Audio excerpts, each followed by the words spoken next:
Ladies and gentlemen, I can't think of anything else to say other than give this lady one big Whitehouse bull of us as big as her.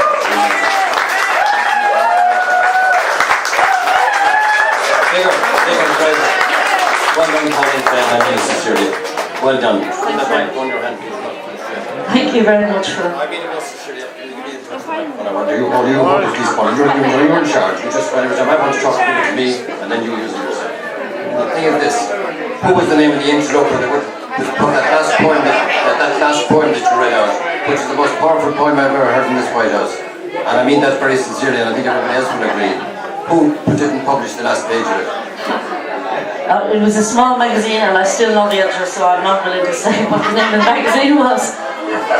He later went on to publish another of my poems under somebody else's name, which made it even funnier.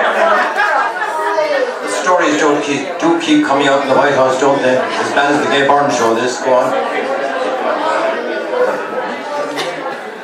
Please, I'll ask you one question. You can answer that question and answer it for everybody else in the audience. Why all the desperate men, and why all the interlopers, and why Juriego? And then the last one, the portrait of a man. Did you read that one, love? Did you? Would you ever do me a favour and read it now, please? I think everybody's probably heard enough of this. I want a portrait of a man for me. Okay. For Bernie, portrait of... I just have to go first, one second.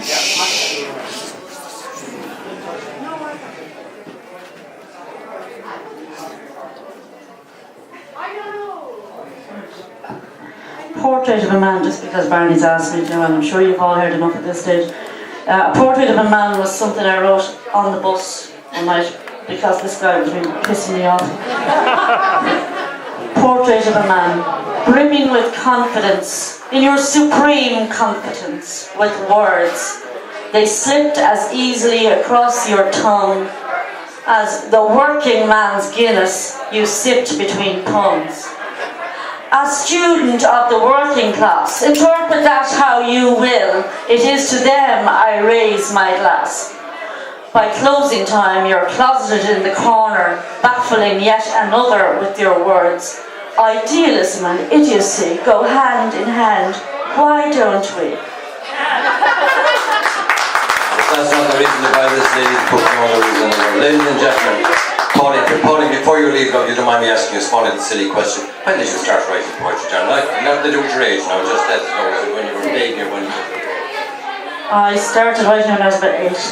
I found out that my grandfather had been a poet whose poems were published regularly in the Evening Mail, I believe it was called at the time.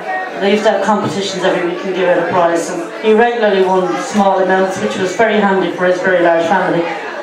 So, and if it wasn't him, as he used to say, it was one of his friends, apparently. So, when I found out about his poems and I read them, I thought, that's really exciting to see your name on the bottom of the page, and I want to have a bash at this. So that's why you started doing it. Just goes to show. Ladies and gentlemen, please, does anybody in the audience now would like to ask Pauline Fayne about her career or something to think about poetry or something? Let's have a question now, please. Who's first? Pauline sorry. Tom McCall.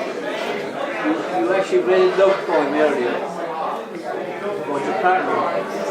Is he still alive? Oh, he is, yeah. It was an anniversary present for him. I just thought for our 25th, I think it was our 25th, I gave him the poem as a present. He's a hard man to shop for. I was actually very moved by the poem about your grandmother. I wish you hadn't died. That was lovely. That actually was extremely upset sitting in the corridor that day and waiting to go and see the teacher. I wished I hadn't seen it until afterwards because I think I was in a bit of a state when I went in. It just wouldn't leave my head and I was dying to get home and write it down. But lovely poem. It was beautiful. A beautiful drawing. Pauline, before you finish up, there's a lovely poem there and it's headlined Rachel. Who is Rachel? Rachel is my daughter as well. She's my eldest daughter, and she was very sweetly came in the back door one day and told me that the lollipop trees weren't working. So I put her lollipop trees, and she had planted sticks and was waiting on the lollipops to arrive. So. I'm a mystery still. Never mind, I'm only a political man. Refer to all your lovely poetry. Not refer to your poetry. I'm referred to as a desperate man and a lonely man and a patient man. And is there anybody else in the audience like to ask Pauline a question? Please, feel at home, everybody. Come on, have a sense of humour. I'm going to get time to say Pauline's book.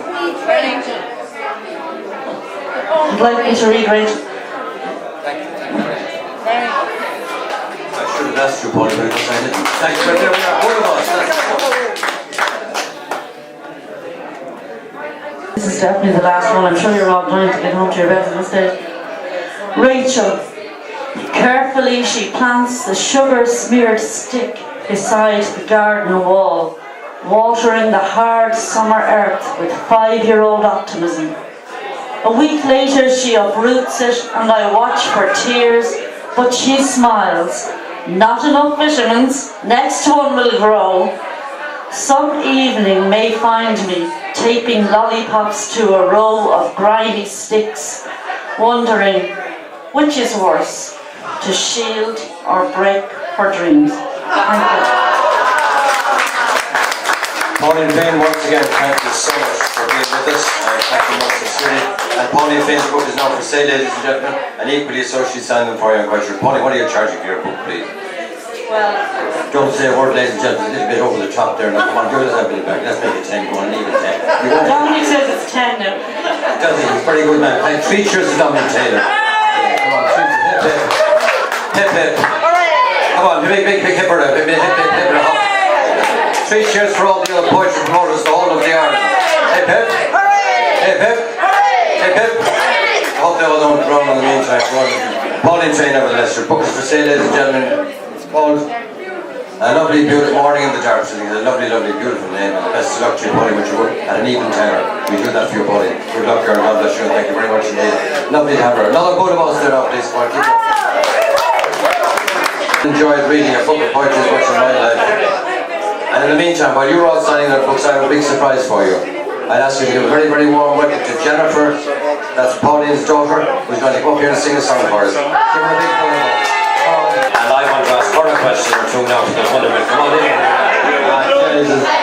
What are you doing tonight? I'm going to bed. Tell me something. Can you sing? Yeah.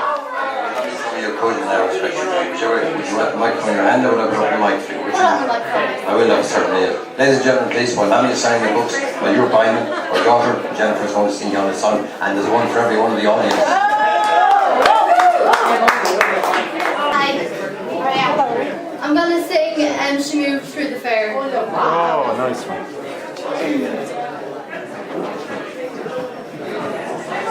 My young love said to me, my mother won't mind, and my father won't slight you for your lack of mind.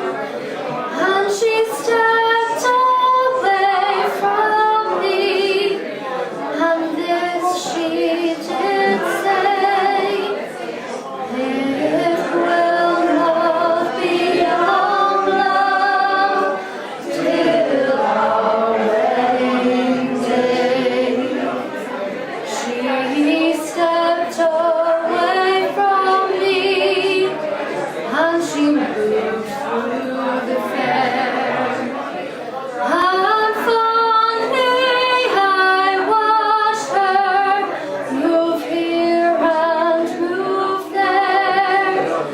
Then she made her way homeward with one sorrow way.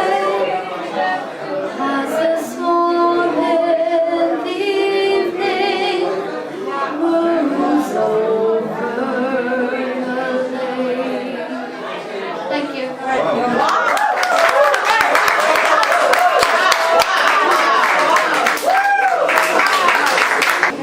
Thank you very much indeed, Jennifer. Thank you very much indeed. I was absolutely delighted. Ladies and gentlemen, Jennifer Fayne. Thank you very much indeed.